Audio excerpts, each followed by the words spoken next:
All right, you ready to do it? I am. Let's All go. right. So 5, 4, 3, 2, and 1. All right, folks, welcome back. Very excited to have back Michele Rosenthal. Michele, welcome back. It's been a long time. Guy, it is so good to be back. And it's been a long time, but I've been stalking you and following you and listening and watching. So, a long time since we've spoken, but just one of those things like long time listener, first time caller. So, I appreciate been that. hanging around you for a while. Well, Michele is a trauma recovery specialist, award nominated author, award winning blogger, mental health advocate, and speaker. She's board certified hypnotist with a specialty in trauma and PTSD. She's a master neuro-linguistic programmer and certified professional coach. She's the of author of Your Life After Trauma, Powerful Practices to Reclaim Your Identity, as well as Heal Your PTSD, Dynamic Strategies That Work. That was recently released with a new title, Brain is a Safe Space, How to Stop Trauma and PTSD from Controlling Your Life. Michele, welcome back. Hey, Guy, thanks for inviting me to just to be present with you, which is it's fun. So let's do it. I appreciate that. So let's start at the beginning here. For those listeners maybe who didn't hear your first interview, give us a brief introduction. How did all this start for you? It's such a great question. And somebody asked me that recently, and I thought, oh, the quickest way to say this is this all started by accident. So I am a childhood trauma survivor, and at a time, 1981, I was 13, major severe trauma. And when I came out of the trauma, I was just a different person. I mean, it was very obvious to everyone around me, and I could feel it in myself. I was not the Mm, same person as I had been before. But in 1981, PTSD was not being applied to civilian kids who had trauma. It was being applied to Vietnam vets. So all of my PTSD symptoms, which were very evident within the first 6 months after the trauma, everybody just said, oh, she's a difficult teenager. And, there was no way to really help me because I didn't want to be helped. So fast forward almost 30 years, and I'm struggling with PTSD all that time, undiagnosed, oh just my thinking God. I was crazy. I grew up to be a temperamental artist. There was always a label and an excuse. And then when I finally things got bad enough that I did end up, starting a conventional therapeutic approach, not for trauma, but for something else. And finally got to a point where I realized I was getting worse. The more I talked, the worse I got. And I thought, okay, I have to find like, this isn't working. And I pulled the plug on therapy and decided to start research. And the research, I sat in the library day after day reading trauma therapy guidelines and trauma psychology books and the history of trauma psychology. And I started to piece together what I needed, well, what was wrong and what I needed. And hightailed myself to a trauma therapist, which before then I didn't even know existed, got my diagnosis, went on to heal. And the reason you and I are here today is that by accident, I ended up creating an enormous community of survivors who needed information about PTSD. And at the time that I did that, there weren't any other civilian PTSD sites and or layman PTSD sites even. And so that audience that grew up around the world, just everything sort of exploded. The blog, the site kind of went viral for what it was in its time, and people were asking me for help. And so I decided, well, I better get trained if I'm going to really be helpful, because my mission became, and this, and this is where I'll end, my mission became to help others heal faster than I did. Because to lose almost 30 years of your life for something that is Oh my God. completely diagnosable and treatable is insane to me. And that's how you and I got here today, because that is still my mission all these years later. Wow. So during those 30 years, had you tried to find a therapist? How did you manage? I manage the way all survivors do, a couple of things. First of all, you develop a mask so that, you try to show the world one thing while you're something different inside. you develop a slew of coping mechanisms, none of which are very positive or healthy, you know, and you isolate and you withdraw. And, you know, in my case, I really thought I was crazy. I just thought I was crazy, and I am an artist. I'm a playwright. I'm a poet. So I really accepted that some people are crazy, and if I'm one of them. And you know what? Creatively speaking, that's not a bad thing. So you start to tell yourself the lies that get you day to day. And I thought, well, just be as good crazy as you can be. But there was always like this little voice that would say, I don't think the problem is that you're crazy. I don't think we have to live like this. But I had no reason to listen to that voice because there was nothing in the outside world that mirrored that. And because I was terrified to talk about what had happened to me. It wasn't that nobody knew. My parents knew, my family knew. But I didn't think I could handle the emotional tidal wave that was tied to the memories. And so, no, I did not. My mother dragged me from therapist to therapist, but I would get in there and I wouldn't speak. I literally would not talk. So eventually she stopped, because the flip side of that was I would rage. I would get out of there and I would rage at my mom, you know. So so eventually she got quiet and had to just sort of stand by and watch the devastation that I brought to myself and to my family with coping mechanisms that were not good. But what was that point when you said, all right, I need to find that trauma therapist, or I need to start doing that research? yeah, so so you know, I interviewed on my podcast that I had many years ago. I interviewed a researcher who told me this statistic that stuck with me forever, and it explains the moment that I got to. He said to me, the mind is capable of producing 50% more stress than the body can actually handle. And my body, you know, this is back in the 90s, my body got to a point where it couldn't handle the stress in my mind. So just I had liver issues. I wasn't a drinker, but my liver enzymes were off the charts. I had stomach issues. I had gut issues. I had like just all of these different undiagnosable, mysterious illnesses. And I was bouncing from doctor to doctor, physician to physician, specialist to specialist, looking for how to fix all the physical ailments that I had. And every doctor kept saying to me, I don't know what's wrong. Like, I can see on your labs something's not okay, but I can't figure it out. And I was being shuffled around. And eventually I got out of this one very prominent, I spent the day at an institute I was living in New York City at the time. And I spent the day at the institute of this very prominent doctor on like 52nd and Park Avenue. And when I got, and he literally sat down with me at the end of the day of these battery of tests. And he said to me, I really can't help you. And he was like the last stop. And I walked out of there dazed and confused that I could spend an entire day in an institute and then be told, I can't help you.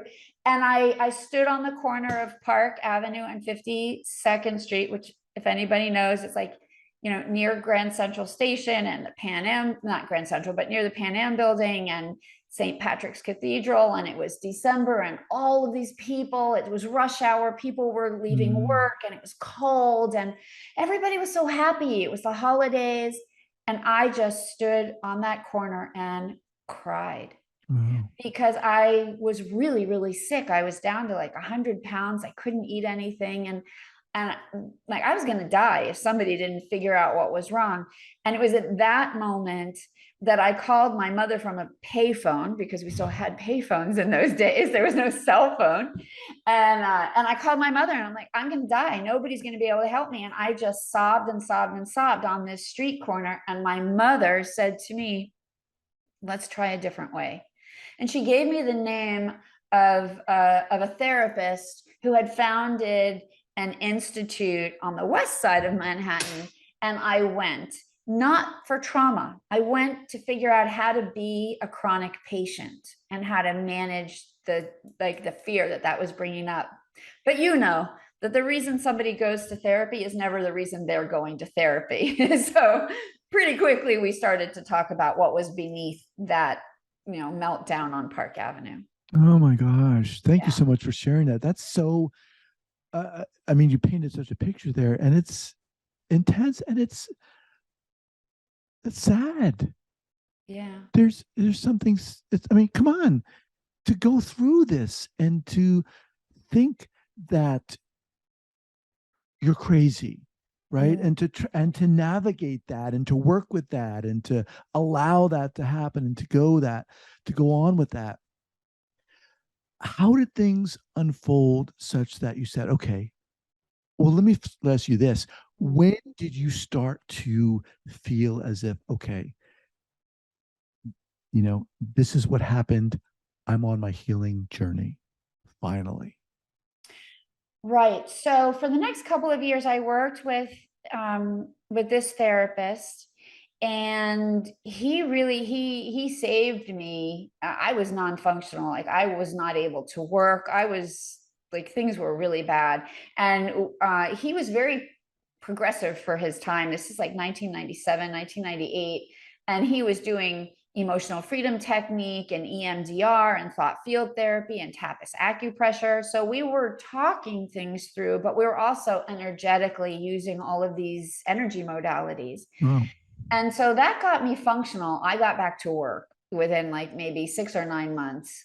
And so that was good. And I got stronger and stronger and stronger. And I did, what most of us do, which is you think you're getting better and then you don't need therapy anymore because you're on your way. Right. So, and because you get to that point where you don't want to go to the deepest, most painful part, you want to stay like in that place where I'm up here, I'm managing, I'm getting better, everything's amazing, I just needed this little reset. And you tell yourself the lie that you need to like avoid the deeper work. And so I did that, and then I took a break from therapy, and then I went back because my body was still breaking down. And the next thing I knew, I was 35 years old and diagnosed with advanced osteoporosis.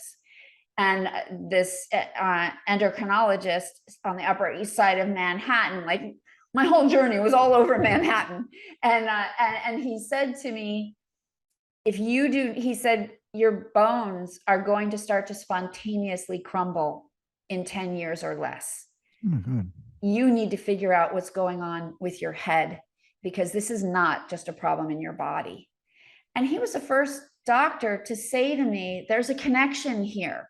Like, you need to figure out what's going on. And he didn't know, which I think people know now. You have to ask somebody, do you have trauma in your history? Because bodies don't, it's like Bessel's book. The body keeps the score. Like, we know that now.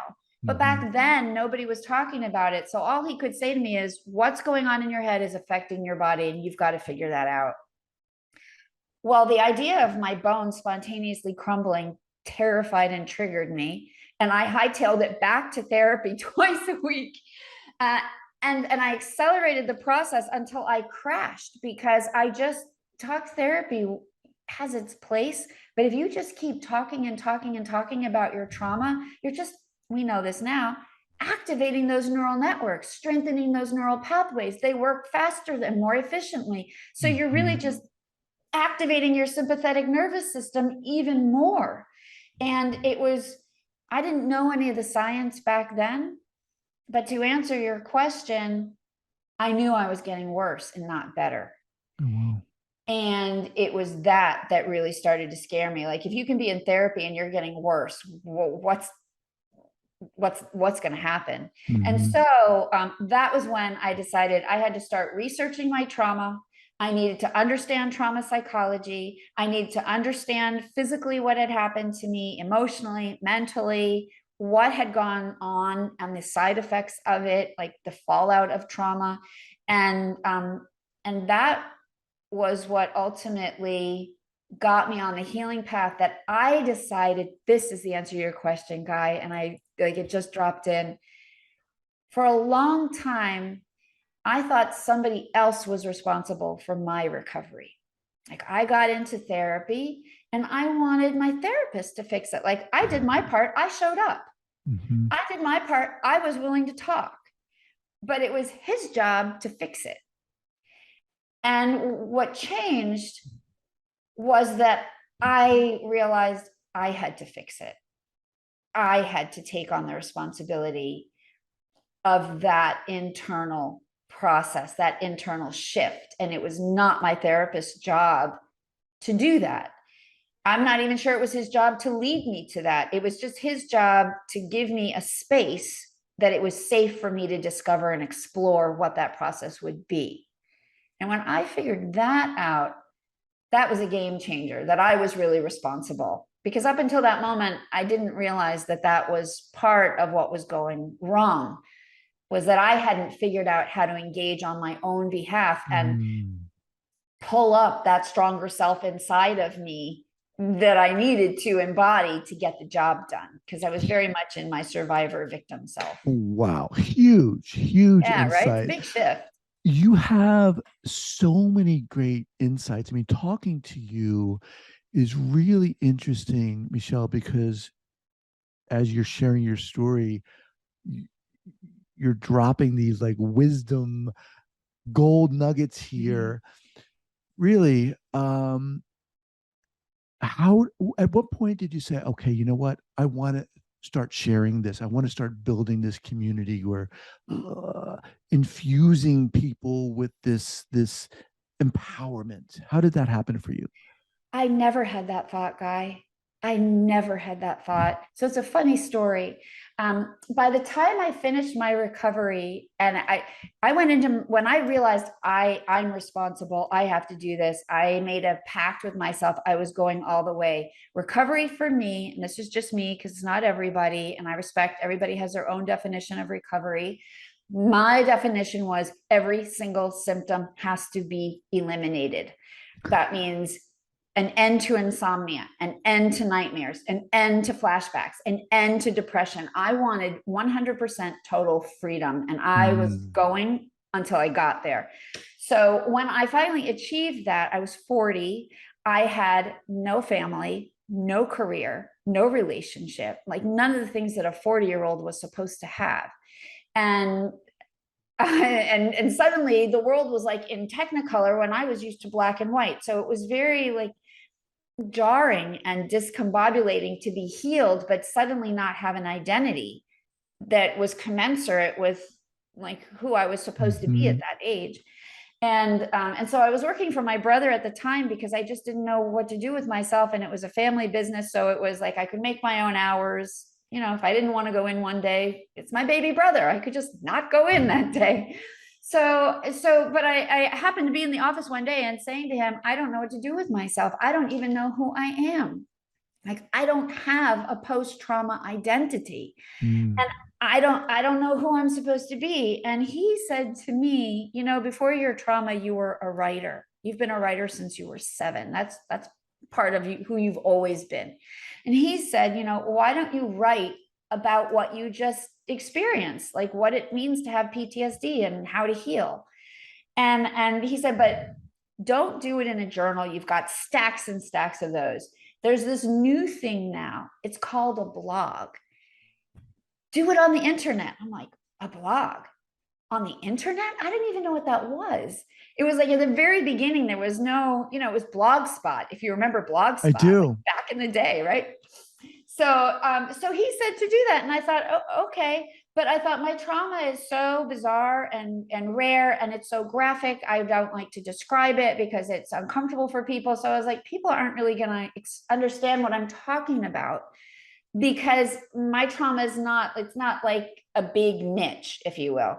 But I thought, okay, I'll start blogging. And so there was no intention. I didn't like think Mm. I want to help all these people. I just thought, well, let me just like do what my brother said because I need to find myself. And it's a funny thing when you just get back to the basics of who you are, what happens when you just put yourself out there and say, this is me. This was my experience. And within 3 weeks, veterans started emailing me saying, they would read the blog and they would email me or they would leave a comment and say, how do you know exactly how I feel? Mm. And I would write back to them, I don't. I'm just writing how I feel. And then rape survivors were writing saying, you just put into words what I've been trying to express for 15 years. How did you do that? I don't know. I'm just saying how I feel. Wow. And it started this whole conversation, and the community just started to grow and grow because all these like-minded people started, people shared the blog, and so it happened by accident. It was never intentional. And I think that's part of the beauty of it. It was just one trauma survivor sharing her experience, and it spoke to people, and we all came together to connect. And that's partly what made it so magical. I mean, the way you're talking about it and describing it, it does sound beautiful. There's just something so authentic about it.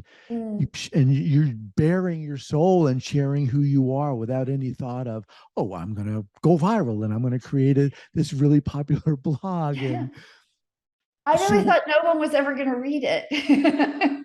so let's jump forward now. Yeah. What are you doing now? How are you uh, kind of working to help people?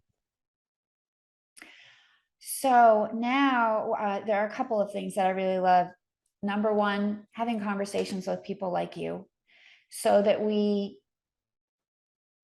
collectively share the knowledge. Because one of the things I think is really missing is that sense of community. In fact, the client that I'm working with, when we're finished, one of her main the main thing that she expressed when we first started working together is she's so lonely. She doesn't know anyone who's had PTSD or who is in recovery. And I think that's a huge element. Like PTSD symptoms, trauma symptoms isolate us anyway, partly because of how we cope and also because we hide. And so I think that connection, when we have conversations like this and how we can create community around the subject, that's one thing that I'm doing that I really value. The other thing is I love to speak. So speaking at conferences and things like that, same thing, is sharing the words, spreading the ideas so that we help to elevate the process of healing so that more people can access it. And writing books, and so that's the public stuff. Now the private stuff is what I do, here in my office with clients, where we're one-on-one slogging through the muck together and rising up Mm-hmm. to a different place. You've shared your experience and your story about through years where you just didn't know what the hell was going on. When you work with people, when you speak, what what do you want to communicate? How do you want to I guess, what do you feel that you're bringing to the table Mm. in your voice, from your experience? What a neat question. So the first thing is hope. Hope. Like that's if I could only have one outcome from my work. Of course I want everyone to feel better, but that comes after hope. To me, you can't achieve anything unless you hope you can achieve something. So that's the first thing, because I think we get so depressed and despondent and full of despair, and it's not like penicillin. Like, if we all had bronchitis, you take penicillin and in 3 days you're going to feel better. But with PTSD, it's so unique. The healing process is so individual. We're all snowflakes. So the only thing we share is the hope from which we begin that process. And if you access hope, then it can really get you through those difficult moments. So I think that's the first thing, Guy, really is hope. And oddly enough, when I first started, there were some clinicians that really hated me. I mean, the vitriol, the trolls, the threatening emails that I got, that I was a fraud and they were going to report me and all this When you stuff. started the blog, you mean? Yeah. Yeah. When the blog got really popular. so that, you know, like I wish somebody told me much later, and I wish I had known this from the beginning, that, you know, when people start to hate you, you'll know you're really doing some good. But at the time, there was this one psychiatrist from Harvard who was just would not leave me alone, telling me that I was a fake and a Oh my fraud and that I gosh. was damaging all these people. And I, you know, for a while, like, you try to take the high road. And then I finally wrote back and I said, what are you talking about? Like, what is so fraudulent about what I'm doing? Because if I'm doing something fraudulent, I want to stop. But I've like checked, and as far as I know, everything I'm doing is really okay. And you know what she wrote back to me? She said, "You're a fraud. You're giving people hope." And I thought, well, if that's fraudulent, then I'll do it all day long, because how's Mhm. anybody going to heal if they don't have the hope that they can do it? Like, you have to hope in something. And if you don't hope in yourself, borrow hope from somebody else. So I think that's, like, we all have to start with that tiny little Mhm. feeling of, I hope I can get this done. And that's the number one thing that I want my work to express, is that if you find anything in my work or what I say or my books or my whatever that gives you the tiniest bit of hope that you can achieve what I've achieved or what all these other people have achieved in their recovery, then I've done my job. And I get super passionate about that. So I'll pause there. But I No, think that it's so important to break through to that place of hope. I totally agree. And was that hope, did you have that hope during those 10 years, whatever? Not in the beginning. In the beginning, when I was saying to myself, look, you're crazy. Some people are supposed to be crazy. This is good for creativity. Just go be good crazy. I didn't hope that I could heal. It never occurred. I didn't know there was anything to heal from. Once I started to, I once I started to do all this research, so I researched what happened to me, which led me to trauma research, which led me to trauma psychology research, which led me to dissociation, which led me to PTSD, which led me to a PTSD self test. Mm. That was interesting. There were 22 questions, and I answered positively to 20 of them. And I took that to my therapist at the time, who was not a trauma therapist. And I said to him, do you think this means I have PTSD? And he said to me, what is PTSD? And I thought, oh my God, no wonder I'm getting worse. I'm in the wrong place. Oh boy. Like, this man is wonderful and he's lovely, but he's not equipped to help me. But that gave me hope, because that self test started to let me know I'm not crazy. Like, something happened to me that has caused a change in me that could be changed again. Like, we're Mhm. organisms built for change. So that gave me hope. And that hope is what I lived on from, like, Mm. that was like, I don't know, like 2005. And that hope got me through the next 2 years of my recovery and out the other side. So, and I think I got it done quickly because I hoped so fervently that it could be done. No. So, I think it's, what are you thinking in asking that question?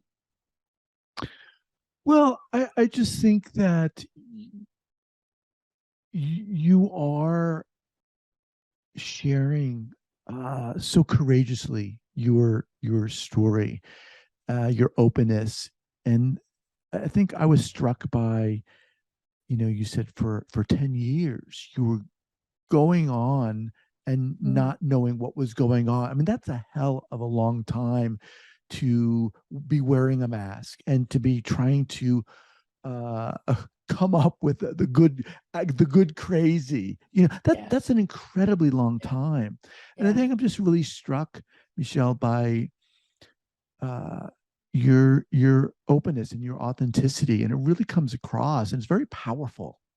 You're a very powerful presence and speaker. Thank Yeah.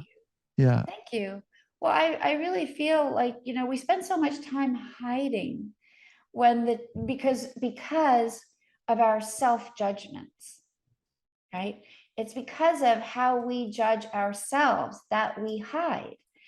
before anyone else has a chance to judge us, it's that we agree with their judgment that is the problem, or that we judge ourselves because we don't let anybody else see the truth. So I really feel like the process itself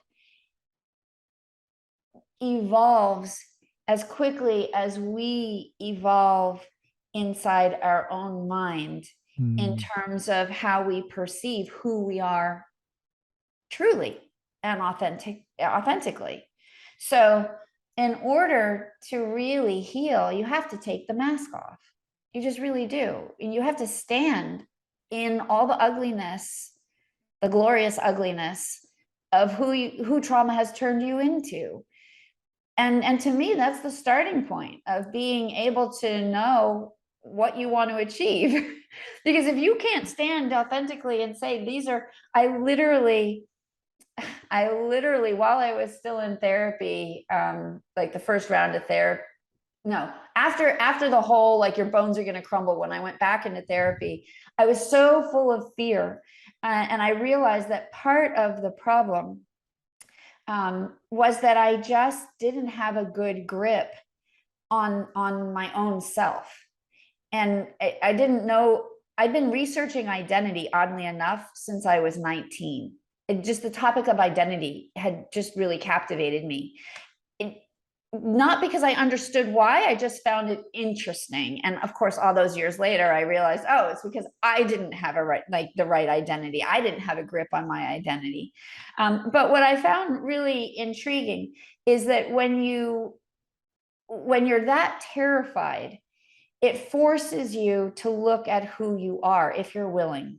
It's an invitation to look at who you really are. And I sat down one day and I decided to write all the things I hated about myself, because I didn't have a picture of like what it meant to heal. Like I just knew I didn't want to be this, but I didn't know what was that. So I sat down and I was like, all right, I'm just going to write out all the things I hate about myself. It took 5 legal pages, like those long yellow legal pads. And I folded each page, and I have my clients do this now. I folded each page lengthwise. So there was a column A on the left and a column B on the right. And on the left column, I wrote everything I hated about myself. 5 pages of everything I hated about myself, from the way I looked to the way I behaved, to the way I thought, to the way I felt, all of that. And then in column B, I literally wrote the opposite of each item.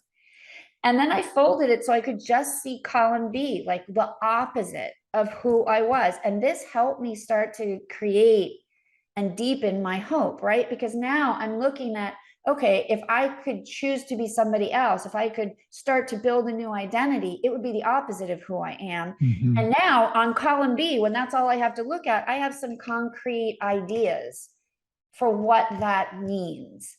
And just that gave me hope that I could start to see ahead. And it's a simple exercise anyone can do, but when you do it, you stand more authentically in who you are because you've had the willingness to look and say, this is me. Wow. That's powerful. Michele Rosenthal, what is the best way for people to get in contact with you? mytraumacoach.com. Very Okay. easy, mytraumacoach.com. And you'll see on the header of the site, if it's useful, I'm really big on the neurology of healing. So there's a train your brain audio that literally trains your brain for peace and calm. It's less than 20 minutes. We all, like, the new research is it takes 66 days for the trauma brain to create a new habit. So I recommend to everybody, do this for 66 days and then, just delight and see what happens. A lot of the feedback I get is people fall asleep while they listen to it, which is perfectly fine. But they start to feel calmer, they sleep better, they feel just a little more grounded in who they are.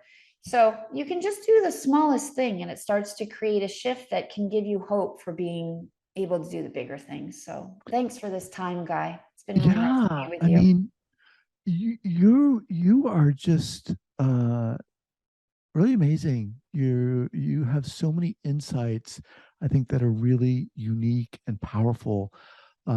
So great to talk to you. Love Thanks, to have you Guy. back. And sure. hopefully it'll be less time than years for a new show. I'll really quickly write a new book. All So right. Good we'll have a talking to reason to you. connect. But thank you so much, Guy. I have such admiration for what you do, and partly to close this out because of how authentically you do it. It's always been one of the things that I really so appreciate about you. So thank you for being you. Oh, you're welcome. I appreciate it. It's great having you back.